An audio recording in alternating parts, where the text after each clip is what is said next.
EVM की सरकार है, ये जनता की सरकार नहीं है। ये पंडित जी बोल रहे हैं। मैं बोल रहा हूँ, खुलेआम बोल रहा हूँ, ये ईवीएम की सरकार है। लेकिन दफ्तर दफ्तर भ्रष्टाचार, कौन है इसका जिम्मेदार? जिले जिले में भ्रष्टाचार, कौन है इसका जिम्मेदार? ये जो नौकरशाह बैठे हुए हैं, ये विभागों में, ये मुख्यमंत्री की योजनाओं को, योगी जी को ज्यादा से ज्यादा 2 नंबर मिलेगा। 2 नंबर। 2 नंबर। जो मुख्यमंत्री है वो गुंडे और माफियाओं की भाषा बोलता है। कितना बड़ा घोटाला हो रहा है, देख लीजिए। क्या नाम होगा आपका? प्रमोद पांडे। पांडे जी बताइए, 9 साल का कार्यकाल योगी सरकार अपना पूरा कर चुकी है। 9 साल का जो कार्यकाल रहा योगी जी का, कैसा रहा आपने? 10 में से कितना नंबर देंगे? भाई, जो मुख्यमंत्री जो है, हम करेंगे। अच्छा, जो लोकतांत्रिक पद पे बैठा हुआ व्यक्ति जो है, जो मुख्यमंत्री है, वो गुंडे और माफियाओं की भाषा बोलता है। फूंक दिए जाओगे, मिट्टी में मिला दिए जाओगे, बुलडोज कर दिए जाओगे। जो जिस भाषा में समझेगा वो उसी भाषा में उसको समझाया जाएगा। उससे आप क्या उम्मीद कर सकते हैं? वो तो सत्ता के मद में चूर है। वाह खाए बहुराए नर, वाह पाए बहुराए। 9 साल से उनको सत्ता मिल गई, वो सत्ता के मद में चूर है। तो विकास में उनका कहाँ था? उनका तो है कि किसको, जितने विपक्षी हैं, किस तरह उनको बुलडोज किया जाए, किस तरह उनको नस्ता नाबूद किया जाए। कोई आवाज न उठा सके, कोई प्रश्न पूछ सके। माफियाओं को कहते हैं ना, माफियाओं को कहते हैं कि जो जिस भाषा में समझेगा। अगर आप पत्रकार हैं, सच्चे पत्रकार हैं, तो पूर्वांचल से लेके पश्चिम तक चले जाइए। हर जिले में इनके 2-4 गैंगस्टर, हिस्ट्री शीटर, बड़े बड़े जो विधायक हैं, सांसद हैं, जिनके नाम 100-100, 150 FIR दर्ज, वो मिलेंगे आपको। लेकिन आप उनकी आवाज नहीं उठाएंगे, समझ रहे हैं कि नहीं? जो छुट भैया हैं, उनका इनकाउंटर कर दिया जाता है, समझ रहे हैं कि नहीं? उनको मार दिया जाता है और नाम होता है कि माफियाओं की सफाई हो रही है। अभी मैं नाम गिनाने लगूंगा पूर्वांचल से पश्चिम तक, तो यहाँ 1 घंटा लग जाएगा। नहीं, मैं नहीं गिना। सुन लीजिए, कुछ मर्यादाएं होती है ना, वो जाके उनसे प्रश्न पूछिए। आप पत्रकार हैं तो सबके बारे में जानते होंगे, समझ रहे हैं कि नहीं? वो तो कह रहे हैं कि जो माफिया थे वो सब प्रदेश छोड़ के भाग गए। भाई, जो उनके सजाती माफिया हैं, तो उनके खिलाफ वो कैसे आवाज उठाएंगे? कैसे उन्हें बुलडोज करने के लिए कहेंगे? कुछ उनके पार्टी के माफिया हैं, कुछ उनके राजनीतिक सहयोगी पार्टियों के नेता बन गए हैं, वो कार्यकर्ता उनके बन गए हैं, उनको सहयोग कर रहे हैं। तो वो कैसे उनका नाम लेंगे और कैसे पुलिस प्रशासन को उनका नाम देंगे कि इनकी भी सफाई होनी चाहिए? समझ रहे हैं कि नहीं? ये सब बातें हैं। और डेवलपमेंट का काम जहां था वहीं पड़ा हुआ है। पंडित जी, आपको डेवलपमेंट नहीं दिखा 9 साल? भैया, क्या दिखाई? दारू सफा जैसे थी 9 साल पहले वैसे ही थी। अगर यहाँ लग गया टाइल्स मार्बल तो आप बता दीजिए। कह तो रहे हैं कि पहले, आज के जो 2017 से पहले उत्तर प्रदेश बीमारू राज्यों की श्रेणी में आता था। आज देखिए विकसित बीमार इन्होंने कर दिया है। किसी को रोजगार नहीं मिल रहा है, युवा बीमार हो गए हैं, मानसिक बीमार हो गए हैं, पेपर लीक कराए जा रहे हैं, शिक्षा मित्रों को वेतन नहीं दिया जा रहा है। आप शिक्षा मित्र, अगर आपके परिवार में कोई 10,000 रुपए पे किसका जीवन यापन चलेगा? सब लोग परिवार से हैं। आप अकेले नहीं पाल पाओगे 10,000 में अपना जीवन। और शिक्षा मित्र अपना परिवार लेके चल रहा, माई बाप सबको लेके चल रहा।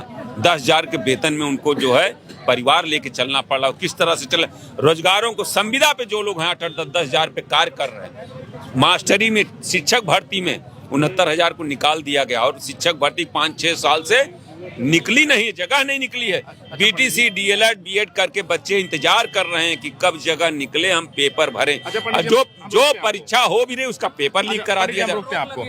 अब आप ये कह रहे हैं कि 9 साल में कोई काम नहीं हुआ, लेकिन सरकार 2 बार बनी, 17 में बनी, 22 में बनी। अगर मैं खुल के कहूँ तो सरकार बेईमानी की सरकार है और ईवीएम की सरकार है, ये जनता की सरकार नहीं है। ये पंडित जी बोल रहे हैं। मैं बोल रहा हूँ, खुलेआम बोल रहा हूँ, ये ईवीएम की सरकार है, जो कि वोट चोरी करके बनाई गई सरकार है। क्योंकि अगर योगी में इतने बड़े गुण होते तो इनकी हिंदू युवा वाहिनी इन्होंने बनाई थी ना, गोरखपुर में ही सिमट के रह गई थी। कितने कार्यकर्ता और कितने उनके राष्ट्रीय कार्यकर्ता थे, वो उनका दिल ही जानता होगा। बस ये ईवीएम की सरकार है और वोट चोरी की सरकार है, इसलिए 2 बार नहीं कहे 3 बार 4 बार बना लें, लेकिन ये वोट चोरी की सरकार है। मैं यही बार बार कहूँ। ठीक है, क्या लग रहा है कि जो 9 साल का कार्यकाल रहा है योगी जी का, 9 साल पूरा कर चुके हैं, और जब हम बात करें तो अगले साल इस समय हम चुनाव में होंगे और चुनाव की चर्चा हो रही होगी। 9 साल का कार्यकाल योगी जी का कैसा रहा? 10 में से कितने नंबर देंगे? देखिए, नंबर की तो हम पहले बाद में बात करेंगे। पहले मैं मुद्दे की बात कर रहा हूँ। आपके चैनल के माध्यम से एक मैं बात पहुँचाना भी चाह रहा हूँ। जो हमारे नौजवान बच्चे किसी भी विभाग में हो, कोई भी विभाग हो और कोई क्लास के बच्चे हों, चाहे बाबू हों, चाहे अधिकारी हों, या जो भी जो भर्तियां हो रही हैं, आप बताइए 10,000 12,000 रुपए में आदमी खाना नहीं खा पाएगा। तो उसमें खाना नहीं खाया है तो बच्चों को पढ़ाएगा कैसे? जैसे अभी मोहन भागवत जी ने कह दिया कि 3 बच्चे पैदा करिए, तो अभी आदमी अपना तो पेट चला नहीं पा रहा, तो 3 बच्चे कर लेगा तो उनका खर्चा कौन चलाएगा? आप ये समझ लीजिए, हम हर माँ बाप अपनी जीवन भर की पूंजी लगा देते हैं, 20-25 लाख रुपया अपने माँ बाप बच्चों के पढ़ाई के ऊपर लगा देते हैं, और जब बच्चे पढ़ लिख के आ गए तो रोजगार नहीं है। क्योंकि क्या नाम होगा आपका? M Lal ji, M Lal ji. योगी जी कह रहे हैं कि सदन में खड़े होकर करोड़ों नौकरियां दी हैं इस 9 सालों में। अच्छा, एक चीज बताइए, अभी आपके चरण अभी जो घोषणा हुई थी, माननीय मुख्यमंत्री जी ने कहा था कि सबकी जो है 8-10 हजार पाने वाला जो है 18-20 हजार 25 हजार पाएगा। आज तक उनको 4-5 महीने हो गए ऑर्डर घोषणा किए हुए, आज तक उस पर अमलीजामा नहीं पहनाया गया। आप ये बताइए, सिर्फ ये काम हो रहा है जो उसमें ठेका ले रहे हैं, और अभी आपको नहीं मालूम है ईपीएफ का पैसा कितना बड़ा नगर निगम में घोटाला हुआ है। ईपीएफ का जो पैसा हुआ है, कितना करोड़ों रुपए का पैसा जो 8-10 हजार पा रहे थे, उनका जो कटता था, ईपीएफ पैसा कटता था, वो घोटाला हुआ, उस पर एक जांच आज तक नहीं बैठे। वो पैसा कहाँ गया? उन बच्चों का पैसा कहाँ गया? योगी जी तो कह रहे हैं कि डबल इंजन की सरकार ने यूपी में इतना काम कर दिया है कि विपक्ष के लिए दरवाजे बंद हो चुके हैं। अरे वो मैं सरकार पे नहीं जाना चाह रहा, मैं मुद्दे की बात करना चाह रहा हूँ। अगर योगी जी है तो जैसे इन्होंने जो घोटाला किए हैं, तो उनको जो है जैसे माफिया के ऊपर कार्रवाई होती है, जो घोटाला कर रहे हैं उनके ऊपर भी कार्रवाई होनी चाहिए। उनको भी बढ़िया, उनको भी जो है उनका भी बिल्डोरा चलना चाहिए। जो उसमें शामिल है, जिन्होंने घोटाला किया, उनके ऊपर भी तो जांच होनी चाहिए। बात कर लेते हैं मुद्दों पे ही। ये सरकार कह रही है कि हमने, देखिए, स्वास्थ्य के क्षेत्र में, शिक्षा के क्षेत्र में, रोजगार के क्षेत्र में हमने बहुत काम किया। डबल सरकार ने जो यहाँ पे यूपी में जब से आई है, एक चीज पे अंकुश उन्होंने लगाया है, गुंडागर्दी पे, ठीक है, और जो माफिया थे उन पे अंकुश लगाया। मगर ये जो नौकरशाह बैठे हुए हैं, ये विभागों में, ये मुख्यमंत्री की योजनाओं को अमलीजामा नहीं पहनाने दे रहे हैं, क्योंकि अधिकारी इनकी सुन नहीं रहे। अधिकारी जो है इनकी सुन नहीं रहे, बेलगाम हो गए, बिल्कुल बेलगाम। वहाँ शासन से कोई आदेश होता है तो उसको अमलीजामा नहीं पहनाया जाता। आज भी लोगों की कर्मचारी है, कोई भी जो कागज किसी विभाग में जाते हैं, 3 दिन के अंदर काम हो जाना चाहिए, महीनों बेचारे टहल रहे हैं, कोई काम नहीं हो रहा, क्योंकि अधिकारी अपनी मनमानी कर रहे हैं। काम से कोई नहीं संतुष्ट है क्या? जिससे पूछ रहा हूँ उससे लोग कहेंगे कि ये प्री प्लान वीडियो है, इसको देखेंगे, क्योंकि हर कोई कह रहा है कि किसी मुद्दे पर काम ही नहीं किया सरकार ने। नहीं, काम की बात हमने कहा ना, देखिए जैसे बहन जी की सरकार में थी, मायावती जी की सरकार में थी, कि अधिकारी की तूती बजती थी, क्योंकि तुरंत वो जो सारे विभागों में जाती थी और जो अधिकारी नहीं है उसका तुरंत ऑपरेशन किया जाता था। जैसे योगी जी ने माफियाओं को, गुंडों को ऑपरेशन किया है, तो मायावती गुंडों को भी सुधारा उन्होंने, और विभागों में जो भर्तियां नौकरी थी, जो वहां से शासन से आदेश होता था, उसको तुरंत अमलीजामा पहनाया जाता। अमलीजामा इनके अधिकारी सुन नहीं रहे। क्या कहेंगे सर कि हम जानने की कोशिश कर रहे हैं कि जो योगी जी का 9 साल का कार्यकाल रहा है कैसा रहा, और 10 में से कितने नंबर देंगे योगी जी को? योगी जी को ज्यादा से ज्यादा 2 नंबर मिलेगा। 2 नंबर? 2 नंबर। इतना कम?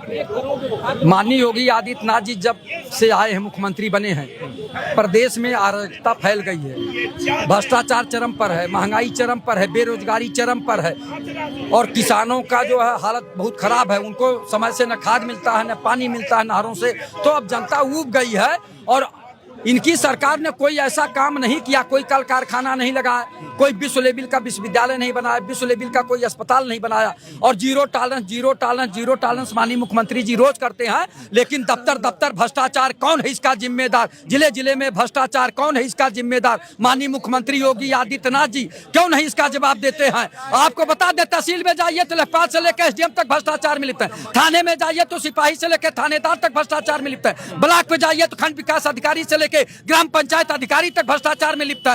आरटीओ विभाग, लोक निर्माण विभाग, सिंचाई विभाग, आप चले जाइए, स्वास्थ्य विभाग में घोर भ्रष्टाचार है, दवा नहीं मिल रही। आप बताइए ये क्या है? बीमारू राज्य था पहले उत्तर प्रदेश। देख लीजिए क्या क्या हो रहा है इनके। बीमारू प्रदेश, बीमारू से और बीमारू, अब तो वेंटिलेटर पे हो गया। अब देख रहे हैं इनके यहाँ क्या हो रहा है, कितना बड़ा घोटाला हो रहा है। देख लीजिए। डॉक्टरी की पढ़ाई नौकरी के लिए बने गरीब। EWS बन गए, ये कौन बनवा रहा तहसीलों से, कैसे हो रहे हैं, विदेश में पढ़ाई कर रहे हैं और EWS बना के और जो है डॉक्टरी का नौकरी ले रहे हैं लोग। ये कौन लोग हैं? ये माननीय मुख्यमंत्री योगी आदित्यनाथ जी क्या कर रहे हैं? इनके सरकार में घोर भ्रष्टाचार हो रहा है, घोर अपराध हो रहा है। जितने प्रदेश और देश में भ्रष्टाचारी हैं इस समय भारतीय जनता पार्टी में है, चाहे भ्रष्टाचारी हो चाहे अपराधी हो, इस समय भारतीय जनता पार्टी में है। इसलिए जीरो टॉलरेंस कर रहे हैं।